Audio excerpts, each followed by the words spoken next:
الكلمة اللي كان أنا تفضل حفوظ.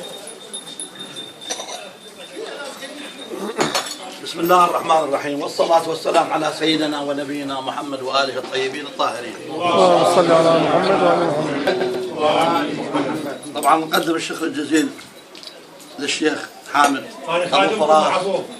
الله يعزك الله يعزك، ما نقصر رحمه الله والديك. على هاي الجامعة طبعا كل سنة هو يجمعنا وهذا فد نقدم له الشكر الجزيل يعني. ما تفضلوا بين اخوان كلنا عين الصواب، بس اكو آلية لازم نحط آلية، وهي الآلية اللي تخدمنا. شنو الآلية؟ بس كلكم توافقون عليها. الآلية إقامة كيان سياسي باسم السعيد، قبيلة السعيد. هذا الكيان يقام في بغداد، عرفت؟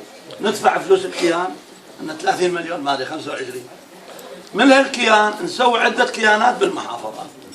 لا نسمح لأي واحد سعيد يرشح إذا ما يجي للكيان. يجي يمنا ويقول يابا أريد أرشح. اجوا 20 من بابل، نطلع لنا واحد من بابل 2 نعول عليهم، والسعيد كذا تتفق مع أعمدة القوم ورؤساء العشائر اللي عندنا وكبار السعيد، يعني نتفق على ذلك. فهاي يصير عندنا مركزية. هسه الشغلة عشوائية. هسه أنا رئيس القبيلة ما أعرف من أرشح حقيقة. يجيني واحد وقال يا هذا رشح، أهلا وسهلا به. يجي الثاني والثالث والرابع والخامس، تشتت كل الأصوات وتروح المناسبة مال الانتخابات ونطلع فاضيين كل شيء.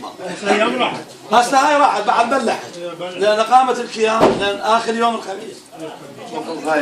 هذا الحكي المفروض احنا شو نقول؟ احنا هسه متاخرين بالكلام.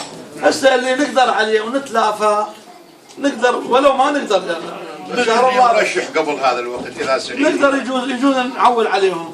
بس تدري هم متشتت يعني مناطق كبيره العراق. فمثلا الناس ابن شحتول هذا مرشح من الشوملي، وواحد وكيل وزير اقول ابو النفط هذا سامي، دكتور سامي مرشح، وواحد من عنانه مرشح.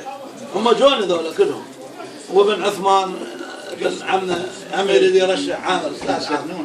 فيعني هاي لازم شنو احنا عندنا بالمركزيه 5 من نصير مركزيه هي بغداد ومن نصير مركزيه فنجبرهم. اللي ما يلتزم بينا ما نلتزم. يعني اللي ما يجي للدرب نوصل عشيره نقول كلكم لا تتقوا، فيقوم يخاف. تمام.